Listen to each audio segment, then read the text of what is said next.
తండ్రి. మీ పిల్లలతో తండ్రి కొన్ని మాటలు చెప్పాలని తండ్రి నిలబడగా తండ్రి. తండ్రి మీ పిల్లలకి ఎటువంటి జ్ఞానాన్ని అందించాలో తండ్రి ఆ విధంగా నేను మాట్లాడడానికి మీ కృప సహాయం దయచండి తండ్రి. తండ్రి మేము తండ్రి ఎటువంటి శక్తి లేని వారు తండ్రి. ఇదిగో తండ్రి మీ శక్తి వల్ల తండ్రి మీ జ్ఞానం వల్ల మేము బ్రతుకుచున్నాం తండ్రి. కాబట్టి తండ్రి మిమ్మల్ని ఆశ్రయించి తండ్రి మీ యొక్క సన్నిధికి వచ్చి ఉన్నాం తండ్రి. కాబట్టి తండ్రి మీ పిల్లలకు తండ్రి సమయోచితమైన తండ్రి మంచి ఆరోగ్య ఆహారాన్ని తండ్రి ఇవ్వమని తండ్రి. ఇదిగో తండ్రి చెప్పుచున్న నాకు మంచి జ్ఞానాన్ని వినే మీ పిల్లలకు తండ్రి గ్రహించుకునే మనస్సును దయచేయమని తండ్రి. త్వరలో ఉన్న క్రీస్తు ప్రభువుల వారి పేరిట అడిగి వేడుకుంటున్నాం మా కన్న తండ్రి. ఆమేన్. ప్రభునామం బట్టి మీ అందరికీ వందనాలండి. ఏమండి, మొదట చిన్న మాట చెప్పి పాఠంలోకి వెళ్ళిపోదామండి. పిల్లలకి బహుమతులు ఇచ్చారు కదండి. ఈ సందర్భంలో నేను స్వప్న ఒక సందర్భంలో ఫీల్ అయిన సందర్భం ఉందండి. అంటే మా జీవితంలో ఇది జరిగింది, ఇది మీ జీవితంలో జరగాలని లేదండి, అది మీ ఇష్టం బట్టి ఉంటుంది. ఫీల్ అయ్యామండి. ఏమనంటే ఇప్పుడు వాళ్ళకి ఇస్తున్నారు మాకు ఇవ్వట్లేదు అని మేము ఫీల్ అయ్యామండి. స్వప్న అన్నప్పుడు నేను స్వప్నతో ఒకటే మాట చెప్పానండి. మనం సంఘానికి వెళ్ళేది దేవుని కోసం వెళ్ళాలి, అక్కడ బహుమతుల కోసం కానీ వేట్ల కోసం వెళ్ళకూడదు. సార్ గురించి కానీ సంఘస్థుల గురించి కానీ మనం ఎవరి కోసం వెళ్ళకూడదు. అక్కడికి మన దేవుడిని టార్గెట్ చేసుకుని వెళ్ళాలి మనం అక్కడికి.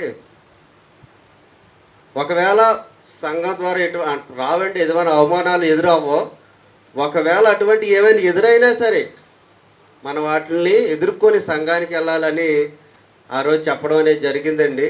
ఎందుకంటేనండి అపవాది ఏం చేస్తాడంటేనండి మన భక్తి జీవితంలో మనం బాగానే ఎదుగుతుంటామండి. ఇలాంటి చిన్న చిన్న విషయాల్లో ఏం చేస్తుందంటేనండి మనకు పదే పదే ప్రేరేపింపజేసి మన భక్తి జీవితంలో పడిపోవడానికి అవకాశం ఉంటుందండి. మనల్ని ఫీల్ చేస్తుందండి. కాబట్టి ప్రియమైన దేవుని పిల్లలారా, మేము ఆ రోజు ఫీల్ అయ్యాము. కాబట్టి ఎటువంటి ఫీలింగ్లు రాకుండా మనం చూసుకోవాలండి. మొదటిగా బహుమతులు ఇచ్చిన సార్కి కృతజ్ఞతలు చెప్తున్నానండి. అదేవిధంగా సార్ చివరిలో ఒక మాట చెప్పారండి, పరీక్షలు పెట్టామన్నారండి. ఇప్పుడు మనం చేయాల్సిన తల్లిదండ్రులుగా ఎవరైతే ఉన్నామో మనం చేయాల్సింది ఏంటండి? పిల్లల్ని చదివించుకోవడమేనండి. చదివించి పరీక్షకి ఏం చేయాలండి? ప్రిపేర్ చేయాలి. తెలుసు కదండి అందరికీ, ప్రిపేర్ చేసుకోవాలి. ఇప్పుడు వరకు ఒక ఎత్తు అయితే ఇప్పుడు నుంచి ఒక ఎత్తు అండి. ఎందుకంటే మన లేఖన వాళ్ళకి క్లాస్ టీచర్గా కూడా ఉన్నారండి. ఏమండి? కాబట్టి పిల్లలు ఏం నేర్చుకుంటున్నారో ఏం చెప్తున్నారో అన్నీ అక్కడ రిజల్ట్ వారం వారం వెళ్ళిపోద్దండి. కాబట్టి మనం ఏం చేయాలంటేనండి పిల్లల్ని సక్రమంగా వాళ్ళకి ఏం చేయాలండి? నేర్పించాలండి. ఒకవేళ ఒక అవకాశం కుదరకపోతే తర్వాత వారమైనా దాన్ని సరిదిద్దుకోవాలండి మనం. పోతే మన పాఠంలోకి వెళ్ళిపోదామండి.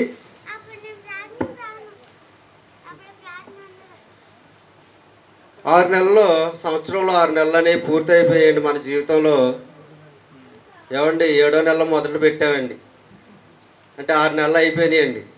ఈ 7వ నెలలో మీరు క్యాలెండర్ ఎవరైనా తిప్పి చూసారో లేదో నాకు తెలియదు కానండి, నేను క్యాలెండర్ తిప్పి చూసానండి. అప్పుడు ఆ క్యాలెండర్లో ఏముందండి? పరిశుద్ధత గురించి ఉందండి. ఫస్ట్ అండి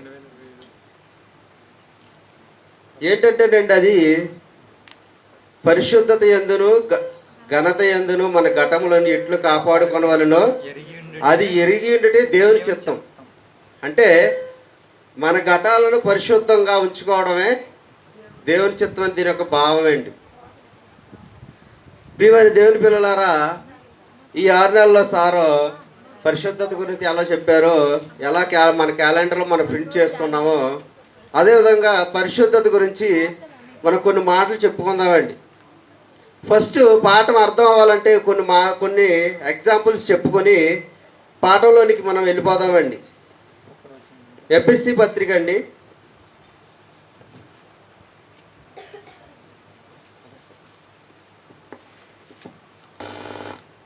ఎపిఎస్సి పత్రిక అండి, 1వ అధ్యాయం అండి.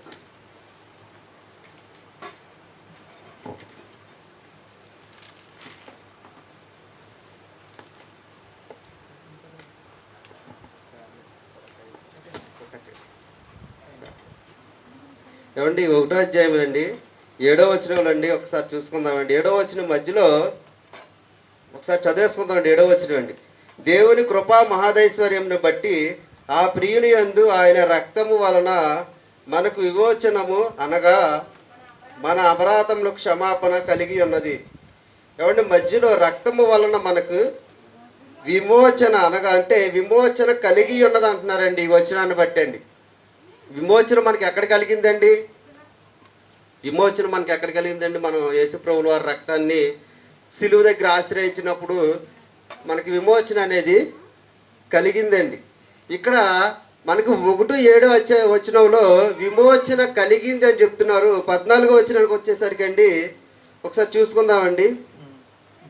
దేవుని మహిమకు కీర్తి కలిగినట్లు ఆయన సంపాదించుకున్న ప్రజలకు విమోచనము కలుగు నిమిత్తం అని అంటున్నారండి.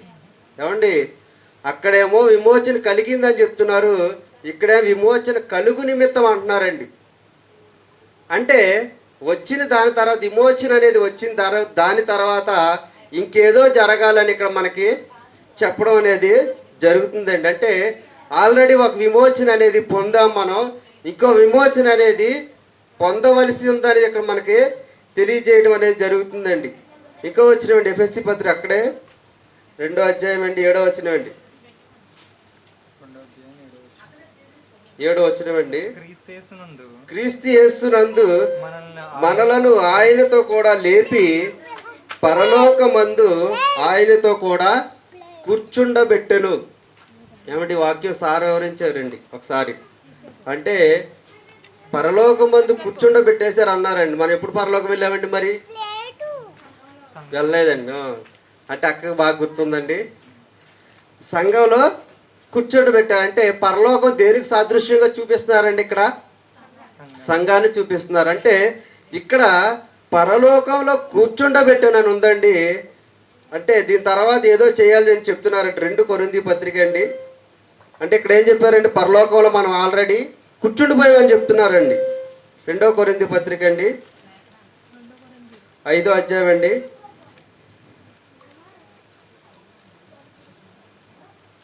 2వ వచనం అండి.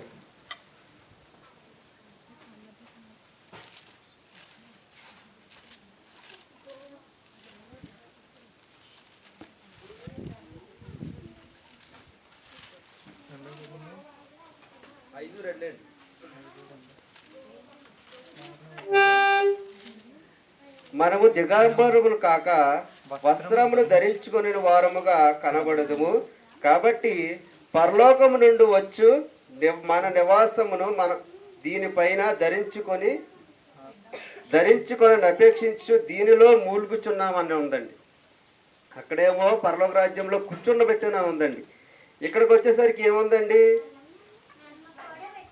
ధరించుకొని వారము కనబడదు. పరలోకం నుండి వచ్చు నివాసం కోసం, పరలోకం నుండి వచ్చి నివాసం కోసం ఏం చేస్తున్నారంటే అండి? మూలుగుచున్నాను. అంటే అక్కడేమో పరలోక రాజ్యంలో కూర్చున్నట్టు ఉంది, ఇక్కడేమో పరలోక రాజ్యం కోసం ఎదురు చూస్తున్నట్టు ఉందండి. అంటే అక్కడ పొందిన దాన్ని ఇంకా దీన్ని ఏదో చేయాలని ఇక్కడ మనకు తెలియజేయడం అనేది జరుగుతుందండి. ఇంకో వచ్చిన చూసుకుందండి రోమపత్రిక అండి,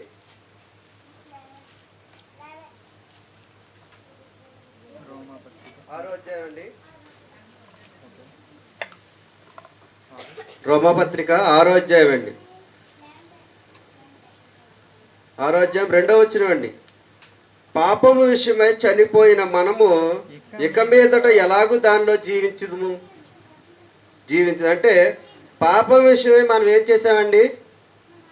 ఏమంటే అందరూ వినాలండి, చాలా ఇంపార్టెంట్ లెసన్ అండి ఇది. ఏమంటే పాపం విషయంలో మనం ఏం చేసామండి? ఎలా చనిపోయామండి? పాపం విషయంలో చనిపోయామంటే మనం యేసుప్రభుల వారి రక్తాన్ని ఆశ్రయించి బాప్తీసం తీసుకున్నాం కదండి. అప్పుడనే ఏం జరిగినాయండి? కడగబండి మన పాపాలు. చనిపోయి పాప విషయంలో చనిపోయామంటే ఆ పాపం ఏం జరిగిందండి? చనిపోయింది. అంటే యేసుప్రభుల వారి రక్తంతో మనం ఎప్పుడైతే బాప్తీసం తీసుకున్నామో ఆ పాపం ఏమైందండి? చనిపోయింది. అంటే ఇక్కడ పాపం అనేది ఏమైందండి? చనిపోయింది. అదేవిధంగా 12వ వచనం అండి, 6:12లోనండి, శరీర దురాశలకు లోబడినట్లుగా చావునకు లోనైన మీ శరీరమందు పాపమును ఏలనీయుకుడి. ఇక్కడ ఏం చెప్పారండి? పాపాన్ని జయించామన్నట్టుగా చెప్పారు. ఇక్కడికి వచ్చేసరికి ఏమన్నారండి? పాపాన్ని ఏలనీయుకుడు అంటున్నారండి. అంటే అక్కడ జరిగిన దాని కంటిన్యూషన్ ఇక్కడ ఏదో చేయమంటున్నారండి. మీకు అర్థమైందండి? ఇప్పుడు 3 పాయింట్లు చెప్పాను, 3 పాయింట్లు అర్థమైనాయండి. అంటే ఒక ఫస్ట్ పాయింట్లో విమోచన పొందామన్నారు, పొందిన తర్వాత ఇంకా పొందవలసింది ఏదో ఉందని చెప్పారండి. ఏమండి? అదేవిధంగా మనం అపరాధముల చేత పాపముల చేత చనిపోయాము. చనిపోయిన తర్వాత మరలా ఏం చేయమంటున్నారండి? కంటిన్యూషన్ ఏం చేయమంటున్నారండి? పాపాన్ని ఏలనీయొద్దని చెప్తున్నారండి. కొలసీ పత్రిక అండి, 3వ అధ్యాయం అండి. మనకి ఈ 6 పాయింట్లు అర్థమవుతానండి. పాఠం అనేది చాలా తేలిగ్గా అర్థమవుతుందండి. 3వ అధ్యాయం 10వ వచనం అండి. ఒకనితో ఒకడు అబద్ధమాడకుడి. కొలసీ పత్రిక 3వ అధ్యాయము 10వ వచనం. ఏలయనగా ప్రాచీన స్వభావమును దాని క్రియలతో కూడా మీరు పరిత్యజించి, అంటే విడిచిపెట్టి, ప్రాచీన స్వభావం అంటే మన పాత క్రియలన్నింటినీ విడిచిపెట్టేసి, పాత స్వభావం అంటే బాప్తిస్మం వరకు పొందినంత వరకు ఉన్న స్వభావం అండి, దాన్ని పరిత్యజించి జ్ఞానము కలుగు నిమిత్తము దానిని సృజించిన వాని పోలిక చొప్పున నూతన పరచబడుచున్న నవీన స్వభావమును, ఏమండి, నవీన స్వభావమును ధరించుకొని ఉన్నారు. ఇక్కడ ఏమంటున్నారండి? నవీన స్వభావం ఏం చేశారు అంటున్నారండి? ధరించుకొని ఉన్నారు. ఇంకో సందర్భం చూసుకుందామండి. ఎపిసి పత్రిక అండి, 4:24 అండి.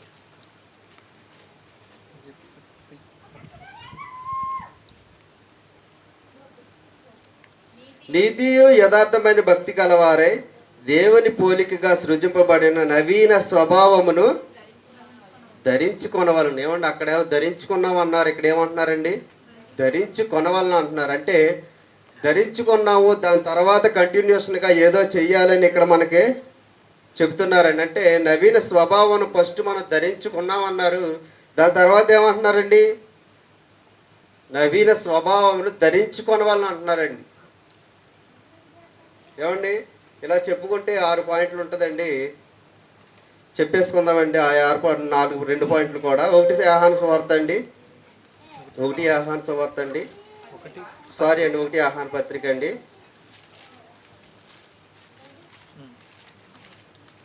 5:4 అండి.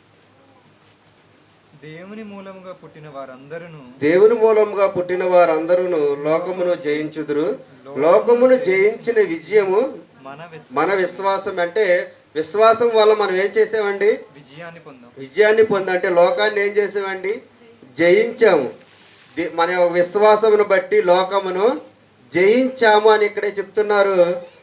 అదే యాకోబు పత్రిక 3:2లో అనేక విషయములలో మనం తప్పిపోయామని చెప్తున్నారండి. అంటే అక్కడేమో జయించామంటున్నారు, ఇక్కడేమో ఏం జరుగుతుందండి? తప్పిపోయామని చెప్తున్నారు.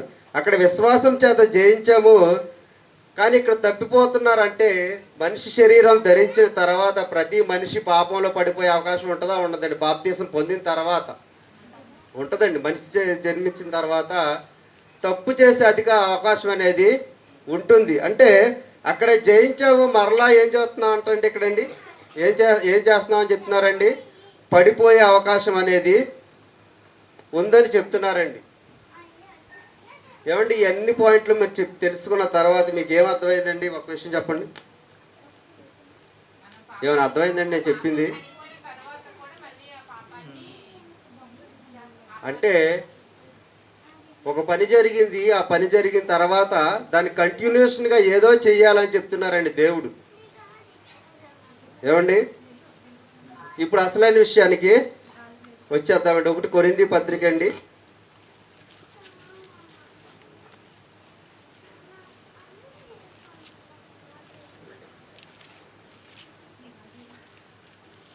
1వ అధ్యాయం అండి, 2వ వచనం అండి. కొరింథీలోనున్న దేవుని సంగమునకు అనగా క్రీస్తు యేసునందు పరిశుద్ధపరచబడిన వారై పరిశుద్ధులుగా ఉండుటకు పిలువబడిన వారికిని ఏమండి, ఇక్కడ ఎవరండి? 1:30 చూసుకుందామండి ఒకసారి. అంటే ఎవరికి చెప్తున్నారండి? పరిశుద్ధులుగా ఉన్నవారికి పత్రికగా వ్రాస్తున్నారండి. పరిశుద్ధులు ఎవరండి? సంఘంలో ఉన్న విశ్వాసులు. అంటే వీళ్ళు విశ్వాసులు ఎలా అయ్యారండి? బాప్తిసం పొందిన తర్వాత విశ్వాసులుగా మారారండి. 30 వచ్చిన ఒకసారి చూసుకుందామండి. 1:30 అండి. అయితే ఆయన మూలముగా మీరు క్రీస్తు యేసునందు 1వ అధ్యాయం 31 అతిశయించువాడు ప్రభునందే అతిశయింపవలెను అని వ్రాయబడి ఉన్నది నెరవేరినట్లు దేవుని మూలముగా ఆయన మన జ్ఞానమును నీతియు పరిశుద్ధత విమోచనమైన. అంటే యేసుక్రీస్తు వల్ల మనకి ఏమొచ్చిందండి? దేవుని వల్ల ఏమొచ్చిందండి? పరిశుద్ధత వచ్చిందండి. ఇప్పుడు మనకు పరిశుద్ధత అనేది వచ్చిందండి. ఎవరికి వచ్చిందండి పరిశుద్ధత? పరిశుద్ధత ఎవరికి వచ్చిందండి అంటే ఎవరైతే యేసు ప్రభుల వారిని స్వరక్షకుడిగా అంగీకరించి బాప్తిస్మమును ఎవరైతే పొందారో వారికి ఏమొచ్చిందండి? పరిశుద్ధత అనేది వచ్చిందండి. ఇంకో వచనం చూసుకుందామండి. హెబ్రీ పత్రిక 10:10 అండి. అంటే పరిశుద్ధత వచ్చిందంటే ఇప్పుడు మనం అందరికి కూడా పరిశుద్ధత వచ్చినట్లేనండి. ఏమండి, పరిశుద్ధత అందరికీ వచ్చినట్లే. ఎలా వచ్చిందండి? మనందరికి పరిశుద్ధత మనకు కూడా వచ్చినట్లేనండి. మనందరం యేసుక్రీస్తు ప్రభుల వారిని ఒప్పుకొని అంగీకరించి స్వరక్షకుడిగా అంగీకరించి బాప్తిస్మం తీసుకున్నాం కాబట్టి మనందరికి కూడా పరిశుద్ధత వచ్చినట్లే రానట్లేండి. ఏమండి, అందరికి చూడాలండి. పరిశుద్ధత మనందరికి వచ్చిందా రాలేదండి?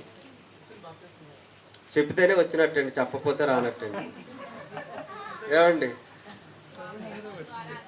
చెప్పాలండి. నాతో కనెక్ట్ అయ్యారనుకోండి మెసేజ్ అర్థం అవుద్ది. లేకపోతే విన్నామా వచ్చామా వెళ్ళామా అన్నట్టు ఉంటుందండి.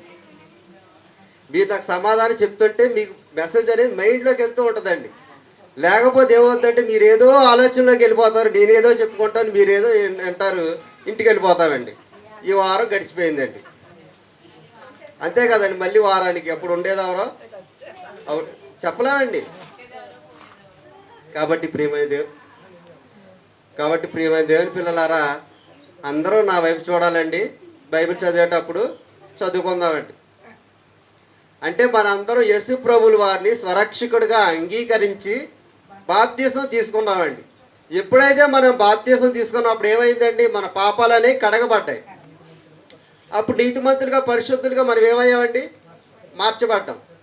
ఎలా వచ్చిందండి మనకు పరిశుద్ధత? యేసుక్రీస్తు రక్తం వల్ల మనకి పరిశుద్ధత అనేది వచ్చిందండి. హెబ్రీ పత్రిక 10:10 ఇంకో వచనం చూసుకుందామండి. అది ఎలా వచ్చింది సంపూర్ణంగా తెలుసుకుందామండి. యేసుక్రీస్తు యొక్క శరీరమును ఒక్కసారి అర్పింపబడు చేత ఆ చిత్తమును బట్టి మనము పరిశుద్ధపరచబడి ఉండి. ఏమండి, యేసుక్రీస్తు ప్రభుల వారు ఎన్నిసార్లు సిలువలో బలి అయ్యారండి? ఒక్కసారి. మనం ఇశ్రాయేలీల కాలం ఉందండి. ఇశ్రాయేలీల కాలంలో ఇశ్రాయేలీలు పాపం చేసేవాళ్ళు బలి అర్పించేవాళ్ళు, పాపం చేసేవాళ్ళు బలి అర్పించేవాళ్ళు. వాళ్ళు ఏం చేసేవాళ్ళు అండి? మాటికి అర్పించేవాళ్ళు అండి. పాపం చేసి బలి అర్పించి పాపం చేసి బలి అర్పించేవాళ్ళు. కానీ వారి యొక్క పాపాలని పూర్తిగా తీయబడలేదండి. అంటే ఆ యొక్క రక్తానికి పూర్తిగా పాపం తీసే శక్తి అనేది లేదండి అని చెప్పుకున్నాం మనం ఒకసారి సందర్భంలో. ఇప్పుడు వాళ్ళు మాటికి రక్తం అర్పించినప్పటికీ ఈ యొక్క బలి అనేది అర్పించినప్పటికీ వారి యొక్క పాపక్షమాపణ అనేది పూర్తిగా తీయబడలేదు. ఇప్పుడు యేసు ప్రభులు వారు వచ్చిన తర్వాత యేసు ప్రభులు వారు ఎన్నిసార్లు బలి అర్పించబడ్డారండి? ఒక్కసారి ఆయన బలి అర్పించడం వలన మనందరికి పరిశుద్ధత వచ్చేసిందంటండి. ఆయన బలి అర్పించడం వలన మనకు పరిశుద్ధత వచ్చిందండి. ఏమండి, ఆయన బలి అర్పించడం వల్ల మనకు పరిశుద్ధత ఎలా వస్తుందండి? మళ్ళీ మనం ఆయన బలి అర్పించారండి మన సైడ్కి వెళ్ళిపోతే కుదరదండి. మరలా ఆయన ఏం చేయాలి? మనం అండి బలి అర్పించారు, ఆయన రక్తాన్ని మనం ఆశ్రయించాలి, ఆయన దగ్గరికి మనం వెళ్ళాలండి. మన ఊర్లో కోటా బియ్యం ఇస్తారండి. కోటా బియ్యం దగ్గరికి వెళ్ళి మనం తెచ్చుకుంటే బియ్యం మన దగ్గరికి వస్తాయి. అంతేగాని అక్కడ బియ్యం వేస్తున్నారని మనం వేరే చోటుకి వెళ్ళి తెస్తారండి మనకి ఎవరండి? అదేవిధంగా యేసుప్రభుల వారు శరీరంగా బలి అర్పించబడ్డారు. అర్పించబడినప్పుడు మనం ఏం చేయాలండి? యేసుప్రభుల వారి దగ్గరికి వెళ్ళాలండి. వెళ్ళినప్పుడు ఆయన రక్షకుడిగా అంగీకరించి మన పాపాలను కడుక్కున్నప్పుడే మనం ఎలా మారుతామండి? పరిశుద్ధులుగా మారుతామండి. ఇంకో వచనం చూసుకుందామండి. అంటే మనకు పరిశుద్ధత అనేది వచ్చిందండి. పరిశుద్ధత అనేది మనకు వచ్చిందండి. ఎఫెసీ పత్రిక అండి,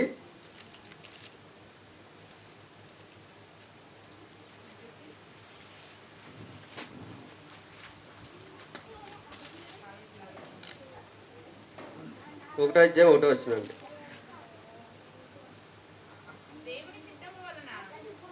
దేవుని చిత్తము వలన క్రీస్తు యేసు అపోస్తలుడైన పౌలు ఎఫెసులో ఉన్న పరిశుద్ధులకు క్రీస్తు యేసునైన వారికి శుభమని చెప్పి వ్రాయినది. ఏమండి, పౌలు గారు ఎవరికి రాస్తున్నారండి? పరిశుద్ధులకి, విశ్వాసులకి అండి. పరిశుద్ధులకు రాస్తున్నారంటండి. ఈ పరిశుద్ధత ఎలా వచ్చిందండి? క్రీస్తు యేసునందు విశ్వాసం ఉంచటం వలన పరిశుద్ధత అనేది వచ్చిందండి. అంటే వీళ్ళు ఏమయ్యారండి? సంఘంలో ఉన్నవారు ఏమయ్యారండి? పరిశుద్ధులయ్యారండి. క్రీస్తు యేసునందు విశ్వాసులకు ఉండటం వల్ల ఏమొచ్చిందండి? పరిశుద్ధత అనేది వచ్చింది. ఈ పరిశుద్ధత మనకి ఎవరి ద్వారా వచ్చిందండి? యేసుక్రీస్తు ద్వారా వచ్చింది. ఇప్పుడు వరకు మనకు ఒకటి అర్థమైందండి, మనం పరిశుద్ధులు అంటే దేవుని సంఘానికి వచ్చిన మనం అందరం ఎవరండి? పరిశుద్ధులుగానే మనం వచ్చాం. పరిశుద్ధులుగానే మనం ఫీల్ అవ్వాలండి. అలా ఫీల్ అవ్వకపోతే ఏమైపోతుందండి? పడిపోయే అవకాశం ఉందండి. నేను పాపిని అన్నాను, నేను ఎలాగో పాపిని, ఇంకేముందని పాపం చేసుకుంటూనే ఉంటామండి. అంతే కదండి. నేను పరిశుద్ధుడిని అంటే మన పాపం జోలికి వెళ్ళమండి. అవునండి, ప్రత్యేకంగా కనబడతామండి మనం. కానీ నేను పాపని అనుకుని ఎప్పుడు పాప జీవితంలోనే ఉంటుంది. లోకంలో ఉన్నదంతా పాపమేనండి. ఒకరోజు మనం పాఠం చెప్పుకున్నామండి. లోకంలో ఉన్నదంతా ధూళి ఉందని చెప్పుకున్నామండి. ఈ వారం కాకుండా కిందటి వారం అండి. లోకంలో అంతా పాపం ఉంది కాబట్టి మనం ఏం చేయాలండి? ఆ పాపానికి వేరై ఉండి బ్రతకాలండి. పరిశుద్ధులుగా బ్రతకాలండి. క్రీస్తు సంఘానికి వచ్చామంటే మనం పరిశుద్ధులుగా బ్రతకాలండి. ఎందుకు పరిశుద్ధులుగా బ్రతకాలంటేనండి, యేసుప్రభుల వారు పరిశుద్ధుడే కాదండి. యేసుప్రభుల వారు పరిశుద్ధుడు అంటే ఆయన సంఘం కూడా పరిశుద్ధమైన సంఘమే. కానీ పరిశుద్ధమైన సంఘంలో ఉన్న విశ్వాసులు ఎలా ఉండాలండి? పరిశుద్ధులుగా ఉండాలి. పరిశుద్ధులుగా ఉంటేనే మన సంఘం ద్వారా ఎత్తబడతామండి. దేవుని యొక్క యేసుప్రభుల యొక్క రెండో రాకడ వచ్చినప్పుడు పరిశుద్ధులుగా ఉన్నప్పుడు మాత్రమే ఎత్తబడతామండి. కానీ సంఘంలో ఉన్నవారు కొంతమంది ఎత్తబడుతున్నారు, కొంతమంది విడవబడుతున్నారండి. మారు మనసు పొందిన నీకు మరలా మారు మనసు అవసరం అని లెసన్లో చెప్పుకున్నామండి. చెప్పుకొని కొంతమంది బాగానే ఉన్నారంటండి, కొంతమందిలో మంచి లక్షణాలు లేవంటండి. అంటే మంచి లక్షణాలు ఉన్నవారు ఎత్తబడతారు, మంచి లక్షణాలు లేనివారు విడవబడతారు, నరకానికి వెళ్ళిపోతారండి. ఇప్పుడు మనం కూడా సంఘానికి వచ్చిన మనం ఎలా ఉండాలంటే మనం మరణించే వరకు కూడా పరిశుద్ధులుగా జీవించాలండి. ఎప్పుడైతే మనం పరిశుద్ధులుగా జీవిస్తామో ఆయన రాకడ వచ్చినప్పుడు మనం ఆయనతో పాటు మన పరలోక రాజ్యం వెళ్ళడానికి అవకాశం అనేది ఉంటుందండి. ఇప్పుడు వరకు మనం ఏం నేర్చుకున్నాం అంటేనండి, యేసుక్రీస్తు ప్రభుల వారి ద్వారా ఆయన విశ్వసించడం వలన, ఆయన రక్తాన్ని విశ్వసించడం వలన, ఆయన ద్వారా మన బాప్తిస్మం తీసుకోవడం వల్ల మనం పరిశుద్ధులమయ్యామని తెలుసుకున్నామండి. దేవుడు ఒక సందర్భంలో ఏమని పిలిచాడండి మనల్ని అండి? యాజక సమూహమును, పరిశుద్ధ జనమును, దేవుని సొత్తైన ప్రజలు అన్నాడండి. దేవుడు మనల్ని ఏమని పిలుచుకున్నాడండి? పరిశుద్ధ జనం అన్నాడండి. ఏమండి ఎంత అర్హత ఇచ్చాడండి దేవుడు మనకండి? పరిశుద్ధ జనమండి, మనం పరిశుద్ధులు అండి. కాబట్టి పరిశుద్ధులు మన పేరు పెట్టుకున్న తర్వాత పాపం జోలికి మనం వెళ్ళకూడదండి. స్నానం చేసిన తర్వాత బురదలో దొరికితే ఎలా ఉంటుందండి? చండాలంగా ఉంటుందండి. అదేవిధంగా పరిశుద్ధ స్నానం చేసేవండి, మనం బాప్తిస్మం అనేది తీసుకున్నామండి. తీసుకున్న తర్వాత లోకంలో ఉన్న పాపాన్ని మరలా మనం ఏం చేయకూడదండి? అంటించుకోకూడదు. అంటే పరిశుద్ధులు అయిన తర్వాత నేను పరిశుద్ధులు అయిపోయినలే ఇంకేం చేయకూడదంటే సరిపోతుందండి?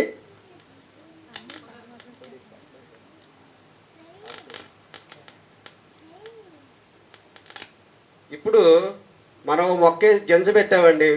అందరూ రైతులు కాబట్టి అవగాహన ఉంటుందండి. సైన్స్ స్టూడెంట్లు కూడానండి. మొక్క భూమిలో పెట్టిన తర్వాత అలా వదిలేస్తే మొక్క అనేది విత్తనం పెట్టిన తర్వాత వదిలేస్తే మొక్క అనేది వస్తుందండి. నీళ్ళు పోయాలండి, మందు వేయాలండి. దాని పక్కన ఏమైనా పిచ్చి మొక్కలు ఉంటే వాటిని పీకేయాలండి. అంటే విత్తనం పెట్టి వదిలేస్తే దాని యొక్క ఫలాన్ని మనం పొందలేమండి. మరి ఏం చేయాలండి అంటే ఈ ప్రాసెస్ అంతా చేస్తే అది పెద్దదయ్యి ఈ లోపు ఏమైనా ఈ యొక్క గేదెలు కానీ ఆవులు కానీ వచ్చి దాన్ని తినకుండా ఉంటే దాని ఫలాన్ని మనం తినగలం, లేకపోతే దాని ఫలాన్ని పొందలేమండి. అదేవిధంగా పరిశుద్ధత అనేది మనలోకి వచ్చిందండి. పరిశుద్ధత వచ్చిన తర్వాత మనం ఏం చేయాలంటే దాన్ని ఏంటి కొనసాగించాలండి. ఏమండి అదే ఒకసారి చూసుకుందామండి. రోమాపత్రిక అండి. ఏమండి పరిశుద్ధతలో దీంట్లో 7 పార్ట్స్ ఉన్నాయండి. సంపూర్ణ పరిశుద్ధత అనేది మనకు వచ్చేయాలండి పాఠాలు అయ్యేసరికి అండి. ఏమండి దేవుడు నిజంగా ఒక్కొక్క పాయింట్ నేర్చుకుంటుంటేనండి అసలు నిజంగా చాలా ఎంత ఉందో పాఠం అనిపిస్తుందండి ఒక్కోసారి అండి. మనకి ఇప్పటి వరకు తెలిసిన జ్ఞానం ఏంటంటేనండి బాప్తిస్మం తీసుకుంటే పరలోకం వెళ్ళిపోతామన్న జ్ఞానం వరకు తెలుసండి చాలామందికి.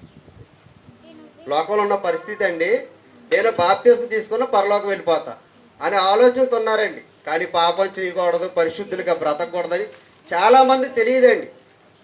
అలా తెలియకపోబట్టానండి ఈరోజు లోకంలో ఉన్న వాళ్ళందరూ అలా ఉండిపోయారండి. ఏమండి దేవుని భయం అని ఉంటే వాళ్ళు ఏం చేయకుండా ఉండేవాళ్ళండి? పాపం అనేది చేయకుండా ఉండేవారండి. ఈరోజు ఏ సంఘానికి వెళ్ళినా సరే నిజమైన భక్తులు ఎక్కువ మంది ఉండరండి, కొందరు మాత్రమే ఉంటారండి. ఎందుకంటే వారికి సరైన పాఠం చెప్పేవారు లేరు. అదేవిధంగా వారికి ఏం లేదండి, దేవుని భయం లేదండి. ఒక సందర్భంలో నేను ఆలోచించినప్పుడు ఏం జరిగిందంటేనండి, అసలు దేవుడు మనుషులు ఎందుకు ఉంచాలని ఆలోచన చేసినప్పుడు అండి ఇంటికాడ దేవుని భయం ఉండదండి. ఏమండి బైబిల్ చదవరండి, క్రమంగా ప్రార్థనకి వెళ్ళరండి. అసలు దేవుడు ఎందుకు ఉంచాలండి భూమి మీద? ఇంకా పరిశుద్ధులుగా జీవించరండి, వాళ్ళకి ఇష్టం వచ్చినట్టు బ్రతుకుతారండి. అలాంటప్పుడు దేవుడు ఎందుకు ఉంచాలండి అని ఆలోచన చేసినప్పుడు ఇది నిజమే కదా అనిపించిందండి నాకండి. దేవుని కోసం మనం ఎందుకు పనికిరానప్పుడు ఇంకా బ్రతికేం ఉపయోగం అండి? పోయిన వారం చాలామంది రాలేదండి. మనం చెప్పుకున్నామండి, ఏమని చెప్పుకున్నామండి?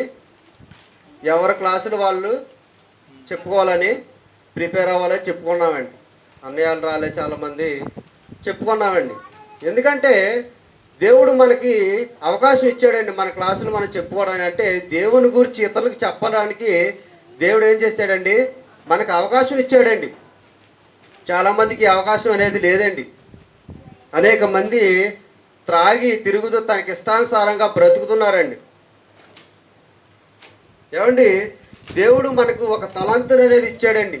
ఏంటంటే మీరు వెళ్ళి సంఘ బిడ్డలకు వాక్యాన్ని ప్రకటించాలనే తలంతును దేవుడు మనకి ఇచ్చినప్పుడు మనం ఏం చేయాలండి? దాన్ని వాడుకోవాలండి. కొన్ని వారం చెప్పుకున్నాం కదండి, 5 తలాంతులు గలవాడు ఏం చేశాడండి? 5 తలాంతులు సంపాదించి ఇచ్చాడండి. 3 తలాంతులు గలవాడు ఏం చేశాడండి? 3 తలాంతులు ఇచ్చాడండి. 1 తలాంతు గలవాడు ఏం చేయకుండా దాచిపెట్టాడండి. బలా దాసుడు అనలేదండి, 1 తలాంతు గలవాడినండి. 5 తలాంతులు గలవాడిని ఏం చేశాడు? బలా మంచి దాసుడు అన్నాడండి. ఈ 1 తలాంతు గలవాడిని చెడ్డ దాసుడు అవతల పొమ్మన్నాడండి. ఎందుకు అన్నాడండి? తనకిచ్చిన తలాంతుని తను ఏం చేయలేదండి, వినియోగించుకోలేదు. ఏమండి సార్ అప్పుడప్పుడు చెప్తుంటారు, నాకు భయం వేస్తూ ఉంటుందండి. మన జీవితంలో ఒక్కసారైనా బైబిల్ చదివామా లేదన్నప్పుడు, ఒకవేళ ఇప్పుడు వెళ్ళిపోతే ఏంటి పరిస్థితి? ఒక్కసారి కూడా చదవలేదు. మనం చేసే తప్పుల గురించి కాదండి, అసలు ఈ ఒక్క విషయంలో మన దేవుడు పట్టుకుంటే మనం ఏం చేస్తామండి? దొరికిపోతామండి దేవుడి దగ్గర. కాబట్టి ప్రియమైన దేవుని గారు నేను చెప్పే ఏంటంటేనండి, దేవుడు మనకి ఇచ్చాడు అవకాశం, పాఠాలు చెప్పమని అవకాశం ఇచ్చాడు. తరతర సంవత్సరాలు పడి నేర్చుకుంటున్నామండి. నేర్చుకున్నప్పుడు ఏమండి దేవుని గురించి 4 మాటలు చెప్పలేమండి? చెప్పగలమా? చెప్పలేమండి. ఏమండి ఇలా చెప్పడం వల్ల ఏమవుతుందంటేనండి, మనలో కొత్త పాఠం ఏముంది, తర్వాత పాఠం ఏముందని ఒక ఆశ కలుగుద్దండి. ఇంకా ఏం పరిశుద్ధతలో మనం ఏం చేస్తామండి? ఎదుగుతూ ఉంటామండి. ఈ పాఠం ఇది ఉందా, తర్వాత పాఠంలో ఏముంది, ఇంకా కొత్త విషయం ఏముంది అని ఒక ఆలోచనతో బతుకుతామండి. పాఠాలు చెప్పకపోతే ఏమవుతుందండి? అసలు ఏం జరుగుతుందో, కొత్త విషయం ఏముందో నేర్చుకోమండి. నిజమండి, చెప్పాలనుకున్న వాళ్ళే నేర్చుకుంటారండి, చెప్పకూడదు. ఇప్పుడు పరీక్ష రాయాలనుకున్న వాళ్ళు ప్రిపేర్ అవుతారు, పరీక్ష రాయకూడదు అనుకున్న వాళ్ళు ఏం చేస్తారండి? చదవడం మానేస్తారు. అంతే కదండి. అదేవిధంగా చెప్పాలనుకున్న వాళ్ళు ఏం చేస్తారండి? పాఠం ప్రిపేర్ అవుతారండి. అవునా కాదండి? అవునా కాదండి? నాకు చెప్పాలి, మీరు చెప్పే వరకు వదిలిపెట్టనండి. అదే అండి. కాబట్టి అండి, దేవుడు మనకిచ్చాడు తలంతు. ఒకవేళ రేపు పొద్దున్న బై మిస్టేక్ నీకు టైం టేబుల్ ప్రకారం కోటేశ్వరరావు గారు ఇచ్చారు, మీ టైం టేబుల్ ప్రకారం మీరు ఫాలో అవ్వలేదని ఆయన అడిగాడు అనుకోండి, అడగరులేండి, చెప్తున్నాను, నా ఊహించి చెప్తున్నానండి. ఈ విషయంలో కూడా దొరికిపోయే అవకాశం ఉందండి. నువ్వు నా గొర్రెలు నీకు ఎందుకు మేపలేదు నువ్వు అని అడిగితే ఏంటంటే పరిస్థితి? నీ మంచి జ్ఞానాన్ని ఇచ్చాను, బైబిల్ నేర్చుకున్న పరీక్షలు నెంబర్ 1గా రాస్తున్నారు. మరి మీరు బైబిల్లో పరీక్షలు అంటే సమయోచితం మంచి నెంబర్ 1 జ్ఞానం వస్తుందండి. బైబిల్ పరీక్ష రాస్తున్నారంటే బైబిల్ మొత్తం కుస్తీ పట్టేస్తారండి పరీక్ష రాసేటప్పుడు. అవునా కాదండి? అందరూ చెప్పాలండి, పరీక్ష రాసే వాళ్ళు అందరూ అండి, బైబిల్ ముందు కూర్చుని కుస్తీ పడితే కానీ అది రాదండి. అవునా కాదా చెప్పండి అండి? రాదండి. కుస్తీ పట్టి దాంట్లో ఏముంది, అమ్మో ఈ పాయింట్ ఎత్తారేమో అని, ఆ పాయింట్ ఈ పాయింట్ అయితే ఆ పాయింట్ కుస్తీ పట్టి చదివితే కానీ రాదండి. అంటే అంత జ్ఞానం ఉందో మనం మరి ఎందుకు చెప్పట్లేదండి?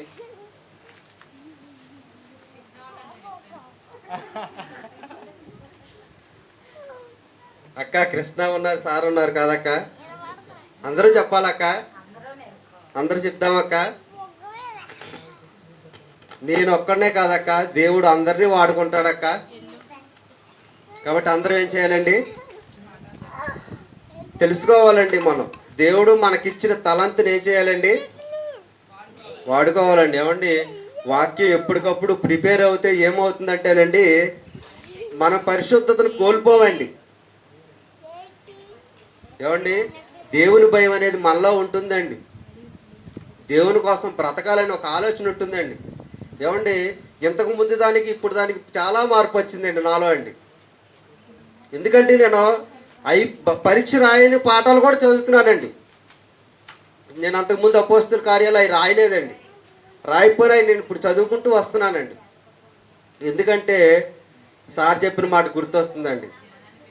బైబిల్ ఒకసారి అయినా చదివామని దేవుడు అడిగితే ఏముండదండి, ఇల్లమ్మ నరకం అంటాడండి దేవుడు. కాబట్టి ప్రియమైన దేవుని పిల్లలారా, పోయిన వారం చెప్పుకున్నట్లుగా చదవగలిగిన వారు చదవాలి, చెప్పగలిగిన వారు ఏమి చేయాలండి? చెప్పగలగాలండి. కాబట్టి ప్రియమైన దేవుని పిల్లలు ఎవరికాళ్ళు ఏం చేసుకుందాం? దేవుని యొక్క జ్ఞానాన్ని ఏం చేసుకోవాలండి? పెంపొందించుకోవాలండి. పరిశుద్ధత అనేది మనం కాపాడుకోవాలండి. మనం వాక్యం అనేది ప్రిపేర్ అవ్వలేదనుకోండి, మనకు నచ్చిన పనులు మనం చేసుకుంటామండి. దేవుని కోసం సమయాన్ని కేటాయించమండి. పోయిన వారం నాకు సార్ పొద్దున పాఠం చెప్తే కృష్ణ నైట్ పాఠం చెప్పాలన్నారండి. పోయిన వారం అండి, నేను ఇంటికి వెళ్ళి మళ్ళీ పాఠం ప్రిపేర్ రెడీగా ఉన్నానండి.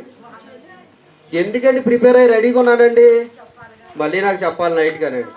అదేవిధంగా పాఠం చెప్పాలనే ఆలోచన మనకు ఉన్నప్పుడు ఏం చేస్తామండి? బైబిల్ ముందు కూర్చుంటామండి. బైబిల్ ముందు కూర్చునేటప్పుడు మనకి ఏం చేయాలో మనం ఏం చేయకూడదు దేవుడు మనకు బైబిల్ ద్వారా మాట్లాడుతూ ఉంటాడండి. కాసేపుడికి నీ ముందుకు వచ్చే పరిస్థితిని నీకు తెలియజేస్తాడండి. దేవుడు నీకు పరిశుద్ధంగా ఉంటానండి. భవిష్యత్తులో జరగబోయే విషయాలు కూడా నీ కళ్ళకు కట్టినట్టుగా అర్థమైపోతూ ఉంటాయండి. కానీ మన పరిశుద్ధతగా లేకపోవడం వల్ల ఏం జరుగుతుందంటే, పాపం చేయడం వల్ల ఏమవుతుందంటేనండి, దేవుడికి మనకి పెద్ద అడ్డుగోడలు వచ్చేస్తున్నాయి అంటండి మధ్యలో అండి. అడ్డుగోడలు వచ్చేస్తున్నాయి అంటండి. ఈ పాపములు దేవునికి మనకి ఎలా ఉన్నాయండి? అడ్డుగోడలుగా ఉన్నాయండి. మరి అట్లా బద్దలు కొట్టుకుని అవతల దేవుడు వెళ్ళాలంటే దేవుడు వెళ్ళగలడు. దేవుడి దగ్గర మనం వెళ్ళాలి. అట్లు బద్దలు కొట్టాలండి. బద్దలు కొట్టాలంటే మన బైబిల్ ముందు కూర్చోవాలండి. బైబిల్ ముందు కూర్చుంటే సరిపోతుందండి. అంటే మనకి దేవుడు మహాజ్ఞానాన్ని ఇచ్చాడు కాబట్టి మనం ఏం చేయాలండి? ఇతరులకు చెప్పాలండి. చెప్పినప్పుడు ఆ జ్ఞానం అనేది ఏమవుతుందండి? అభివృద్ధి చెందుతుందండి. ఒకవేళ నీరు పడిపోయినప్పుడు మీరేం చెప్పాలండి? కృష్ణ నువ్వు చెడ్డదాసులాగా ఉండకూడదు కృష్ణ అని చెప్పాలండి మీరు. నాకు అర్థమైందండి. మనిషి పడిపోయే అవకాశం ఉందా లేదండి? ఇన్ని పాఠాలు చెప్పుకున్నాం మనం. మనిషి పడిపోతాడని చెప్పుకున్నాం. పడిపోయేటప్పుడు ఏం చెప్పాలండి? కృష్ణ అలా ఉండకూడదు కృష్ణ అని ముఖమే చెప్పేయాలండి. అవునా కాదండి? చెప్పాలండి. ఏమండి, మన అందరం ఒక కుటుంబంలో ఉన్నామండి ఇక్కడండి. పరిశుద్ధ కుటుంబం అండి మనమండి. ఏమండి, ఇక్కడున్న మనం అందరం చక్కగా పరలోక రాజ్యంలో ఉంటే ఎంత బాగుంటుంది చెప్పండి ఒకసారి. ఏమండి, ఎంత చక్కని ఆలోచన చెప్పండి. అది చక్కగా ఒకళ్ళ భార్య పరలోకి వెళ్ళి భర్త నరకంలో ఉంటే ఎలా బాగుంటుంది? బాగోదండి. కాబట్టి ప్రియమైన దేవుని పిల్లలారా, మనం అందరం దేవుని కోసం జీవిద్దామండి. దేవుని కోసం బ్రతుకుదామండి. దేవుడు మనకిచ్చిన తలంతును మనం వినియోగించుకుందామండి. ఎప్పుడైతే మనం వినియోగించుకుంటామో దేవునికి ఇష్టమైన పాత్రగా మనల్ని దేవుడు ఏం చేస్తాడండి? ఎంచుకుంటాడు, మలచబడతాడండి. ఏమండి, కాబట్టి అండి మనం పరిశుద్ధులుగా అయ్యామండి. పరిశుద్ధులుగా వచ్చిన తర్వాత మరలా ఏం చేయాలండి? దాని కొనసాగింపు అనేది చెబుతున్నారండి. అదే చూసుకుందాం. రోమపత్రిక అండి 1వ అధ్యాయం అండి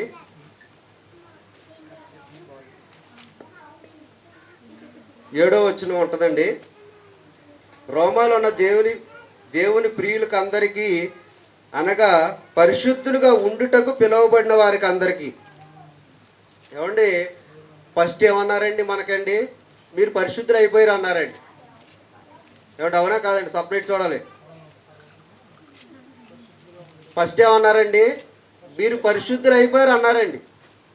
ఇప్పుడు ఏమంటున్నారండి? పరిశుద్ధులుగా ఉండుటకు పిలువబడ్డారు. అంటే పరిశుద్ధులు అయిన తర్వాత ఇంకేదో కంటిన్యూషన్ ఉందండి దానికి. పరిశుద్ధులుగా ఉండటానికి పిలువబడినని దేవుడు ఇక్కడ మనకు చెప్పడం అనేది జరుగుతుందండి. అదేవిధంగా ఇంకో వచనం చూసుకుందండి. 1 కొరింథీ పత్రిక 1వ అధ్యాయం అండి 7వ వచనం. 2వ వచనం చదువుకుందామండి. 2వ వచనం అండి. కొరింథీలో ఉన్న దేవుని సంగమునకు, అనగా క్రీస్తు యేసునందు పరిశుద్ధపరచబడిన వారై పరిశుద్ధులుగా ఉండుటకు పిలువబడిన వారికి. అంటే ఇక్కడ కూడా ఏం చేస్తున్నారండి? పరిశుద్ధులుగా అంటే మనం ఆల్రెడీ యేసుప్రభుల రక్తం చేత కడుక్కుని పరిశుద్ధులు అయ్యాం. ఆ పరిశుద్ధులు అయిన తర్వాత మళ్ళీ కంటిన్యూషన్ ఏం చేయాలండి? పరిశుద్ధులుగా జీవించాలండి. అర్థమైందండి? పరిశుద్ధత వచ్చిన తర్వాత అక్కడితో ఆగిపోకూడదండి. పరిశుద్ధులు అయిపోయింది కదా, పరలోక రాజ్యం వెళ్ళిపోతామంటే అది పాపంలో పడిపోతామండి. కాబట్టి పరిశుద్ధులుగా జీవించాలండి. మొక్క విత్తనం వేసిన తర్వాత దాన్ని వదిలేస్తే ఏమవుతుందండి? మొక్క మొలకెత్తదండి. అదేవిధంగా మనం పరిశుద్ధపరచబడ్డ యేసుప్రభుల వారి యొక్క రక్తాన్ని కడుక్కొని బాప్తీసం తీసుకొని విశ్వాసులుగా సంఘానికి వచ్చాం. సంఘానికి వచ్చిన మనం పరిశుద్ధులుగా ఉన్నాం. మనం ఏం చేయాలంటేనండి, పరిశుద్ధులుగా ఉండటం దాన్ని ఏం చేయాలండి? కొనసాగించాలి. ఎప్పుడైతే మన పరిశుద్ధతను కొనసాగిస్తూ ఉన్నామో అప్పుడు ఏమవుతుందండి? మన పరిశుద్ధత అనేది కోల్పోమండి. మనం పరిశుద్ధులుగానే ఉంటామండి మనం. ఏమండి, అక్కడ మన పరిశుద్ధతను వచ్చింది. ఆ పరిశుద్ధతను మనం ఏం చేసుకోవాలండి? చనిపోయే వరకు కూడా కాపాడుకోవాలి, దాన్ని కొనసాగించాలండి. ఇంకో వచ్చి చూసుకుందండి. కొలస్సీ పత్రిక అండి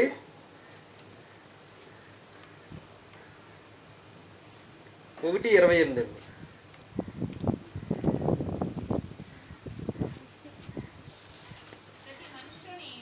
ప్రతి మనిషిని క్రీస్తునందు సంపూర్ణంగా చేసి ఆయన ఎదుట నిలువ పెట్టవలనని సమస్త విధములైన జ్ఞానముతో ప్రతి మనుషునికి మేము బుద్ధి చెప్పుచు బోధించున్నాం. ఏమండి, ఇక్కడ ప్రతి మనిషిని క్రీస్తునందు ఏం చేయాలంటండి? సంపూర్ణులుగా వచ్చేయాలంటండి. పరిశుద్ధతలో మనం ఎలా వచ్చేయాలండి? సంపూర్ణులుగా వచ్చేయాలండి. మరి సంపూర్ణత ఎలా వస్తుందండి? కొనసాగిస్తేనే వస్తుందండి. మరి దాన్ని కొనసాగించాలంటే మనం ఏం చేయాలండి? పరిశుద్ధత కావాలంటే మనం ఏం చేయాలండి? హృదయం నిండిన దాన్ని బట్టి నోరు మాట్లాడంటే మన హృదయంలో ఏముంటే ఏమొస్తుందండి? వాక్యం ఉందనుకోండి, వాక్యం బయటకు వస్తుందండి. చెడు ఉందనుకోండి, చెడు బయటకు వస్తుందండి.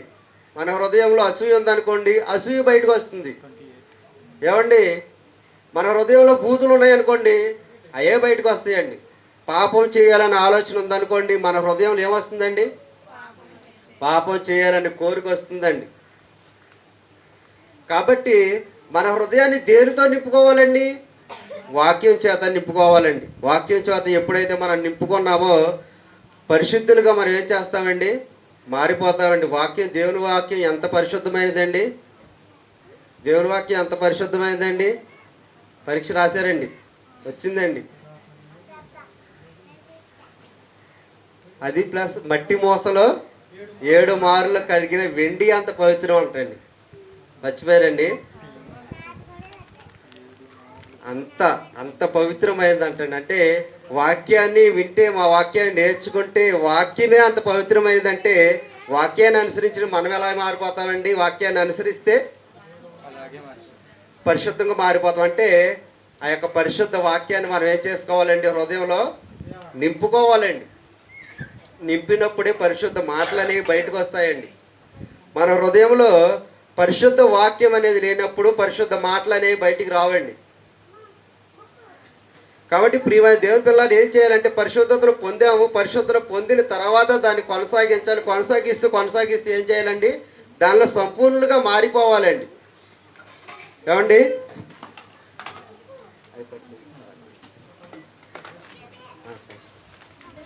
కొలస్సీ పత్రిక అండి 1వ అధ్యాయం అండి 9-12 వచనాలు ఉంటాయండి, కలిపే ఉంటాయండి. అందుచేత ఈ సంగతి వినిన నాటి నుండి మేమును మీ నిమిత్తం ప్రార్థన చేయుట మానక మీరు సంపూర్ణ జ్ఞానమును ఆత్మ సంబంధం వివేకం గలవారును ఆయన చిత్తమును పూర్ణముగా గ్రహించిన వారై ప్రతి సత్కార్యములో సఫలలగుచు దేవుని విషయమైన జ్ఞానమందు అభివృద్ధి పొందాలంటండి. ఏమంటే ఎక్కడ అభివృద్ధి పొందాలండి? దేవుని జ్ఞానమందు అభివృద్ధి పొందాలి. ఇప్పుడు మన పాఠం ఏంటండి? పరిశుద్ధత. పరిశుద్ధత ఎందుకు మనం ఏం చేయాలండి? అభివృద్ధి అనేది పొందాలండి. అభివృద్ధి పొందకపోతే ఏమవుతుందండి? అభివృద్ధి పొందకపోతే ఏమవుతుందండి? పాపంలో పడిపోతామండి. అభివృద్ధి పొందుచు అన్ని విషయంలో ప్రభువును సంతోషపెట్టినట్లుగా ఆయనకు తగినట్లుగా నడుచుకొనవలనని ఆనందంతో కూడిన పూర్ణమైన ఓర్పును దీర్ఘశాంతమును కనపరిచినట్లు ఆయన మహిమా శక్తిని బట్టి సంపూర్ణ బలముతో బలపరచబడవలనని తేజోవాసులైన పరిశుద్ధుల స్వాస్థ్యములో పాలివారమగుటకు. ఏమంటే పరిశుద్ధుల స్వాస్థ్యంలో పాలివారం అవ్వాలంటే మనలను పాత్రలుగా చేసిన తండ్రికి మేము కృతజ్ఞత స్థుతులు చెల్లిస్తూ దేవుని బ్రతిమాలు కొంచున్నాము. ఇక్కడ మనకి విషయం ఏంటంటేనండి, బాప్తిస్మ అనేది పొందిన తర్వాత ఏం చేయాలండి? అభివృద్ధి అనేది రావాలనేది మనకు చెప్తున్నారండి. ఏమండి, అభివృద్ధి అనేది ఏం చేయాలండి? కనపరచాలి. అభివృద్ధి అనేది కనపరచకపోతే ఏమవుతుందంటే పాపంలో పడిపోయే అవకాశం అనేది ఉంటుంది. ఇంక చివరిగా ఒక వచనం చూసుకుందామండి. 2 పేతురు పత్రిక 3:18 అండి. 2 పేతురు పత్రిక 3:18 అండి.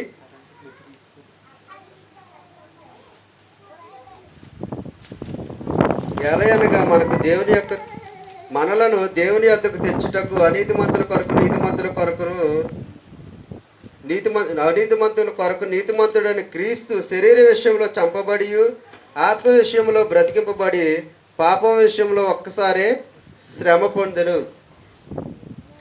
రెండండి, సారీ అండి, ఏమండి ఇది కాదండి, రెండు పేతురు పత్రిక అండి 3:18 అండి. మన ప్రభువును రక్షకుడనైన యేసుక్రీస్తు అనుగ్రహించు కృపయందును జ్ఞానమందును అభివృద్ధి పొందుడి. ఏమండి ఏం చేయాలంటే అండి, అభివృద్ధి పొందాలండి. పరిశుద్ధత వచ్చిందని మనం కూర్చుంటే ఏమవుతుందండి, పరిశుద్ధత పోతుందండి. ఏమండి చర్చికి ఒక వారం రాలేదండి, రెండో వారం ఏమనిపిస్తుందండి, వెళ్ళాలంటాం అనిపిస్తుందండి. మూడో వారం ఏమనిపిస్తుందండి, 2 వారాలు మానేసామండి. మూడో వారం ఏమనిపిస్తుందండి, వెళ్ళకపోతే ఏమవుతుందిలే అనిపిస్తుందండి. నిజమండి. అలా అలా అలా అలా అలా ఏమైపోతుందంటేనండి, లోకంలో కలిసిపోతామండి. దేవుని నుండి వేరైపోయి లోకంలో కలిసిపోతే ఏమైపోతామండి, పాపంలో పడిపోతాం. దేవునికి నచ్చనిది ఏంటండి, పాపం. దేవుడు కోరుకునేది ఏంటండి, పరిశుద్ధత. ఏమండి ఎవరైతే పరిశుద్ధులుగా జీవిస్తారో వారు మాత్రమే ఎక్కడికి వెళ్తారండి, పరలోక రాజ్యానికి వెళ్తారండి. చివరికి ఒక మాట చెప్పుకుందామండి. అసలు ఈ పరిశుద్ధత కోల్పోవడానికి కారణం ఏంటండి, అసలు మనిషి తన జీవితంలో పరిశుద్ధత కోల్పోవడానికి కారణం ఏంటండి, లేకపోవడం అండి. అదొక కారణం. అంటే చెప్పుకుందామండి, దేవుని యందు భయభక్తి లేకపోవడం కారణమేనండి. ఎందుకంటే మనిషి మీ శరీరాల్లో కలుగు భోగేచ్ఛల వలన, ఒకసారి యాకోబు పత్రిక 4వ అధ్యాయం తెద్దామండి. ఒకసారి 4:1 వచనంలోనే ఉంటుందండి. మీలో యుద్ధములను పోరాటములను దేని నుండి కలుగుచున్నవి, మీ అవయవంలో పోరాడు మీ భోగోచ్చిన నుండి. ఏమండి భోగోచ్చిన అవయవములు ఏం చేస్తున్నారండి, యుద్ధాలు పోరాటాలు జరుగుతున్నాయంటండి, భోగేచ్ఛల కోసం అండి. ఏమండి భోగేచ్ఛల కోసం ఏం చేస్తున్నాయండి, యుద్ధాలు పోరాటాలు జరుగుతున్నాయంటండి. భోగేచ్ఛ అండి. ఇప్పుడు మా ఆవిడ నన్ను బంగారం చైన్ కావాలందనుకోండి, నేను కొనలేదనుకోండి, ఏమవుతుందండి, డిస్యూన్ జరిగిద్దండి, యుద్ధం పోరాటం జరిగిద్ది. అవునా కాదండి, ఏమండి అవునా కాదా చెప్పండి. అంటే ఈ యొక్క యుద్ధాలు ఎందుకు జరుగుతున్నాయండి, శరీరంలో భోగేచ్ఛలండి.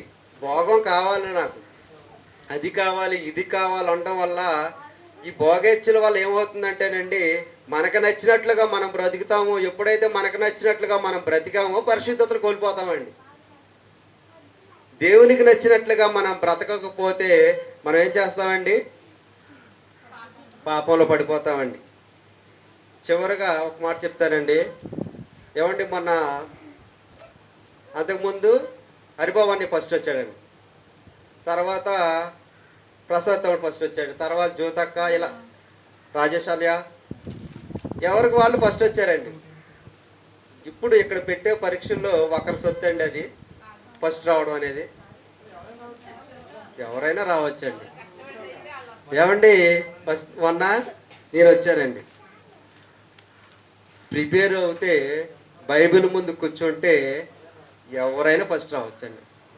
అదేవిధంగా వాక్యంతో కుస్తీ పడితే ఎవరైనా పరిశుద్ధులు అవ్వచ్చండి. ఏమండి ఇప్పుడు వరకు పురుషులు వచ్చారు, స్త్రీలలో జ్యోతకు వచ్చింది, మిగిలిన వారు ఎందుకు ట్రై చేయకూడదండి. ఏమండి ఒకసారి సార్ చెప్పారు, మన ఆహార లోపాలను మనం మార్చుకోకపోతే దేవుని విషయంలో కూడా మార్చుకోలేమని చెప్పారండి. అదేవిధంగా మనం ప్రయత్నం చేయాలండి, ప్రయత్నం చేస్తే సాధించలేదంటూ ఏదీ లేదండి. అదే చిల్డ్రన్ విషయంలో కూడా అంతేనండి, పెద్దల విషయం చిల్డ్రన్ విషయంలో అంతేనండి. ఇప్పుడు ఏం చేశారండి, పరీక్షలు పెట్టేస్తున్నారండి. పరీక్షల్లో మా పిల్లోడని లేదు, మీ పిల్లలని లేరండి. ఎవరు ఫస్ట్ వస్తే వారే ఫస్ట్ అండి. కాబట్టి మనం దీన్ని ఏం చేయాలండి? జ్ఞాపకంలో ఉంచుకొని మన పిల్లలను మనమే ఏం చేయాలండి? నేర్పించుకోవాలండి. అంటే మా విషయంలో మాత్రం స్వప్న చాలా కష్టపడిందండి ఈ విషయం 6 నెలల విషయంలో అండి.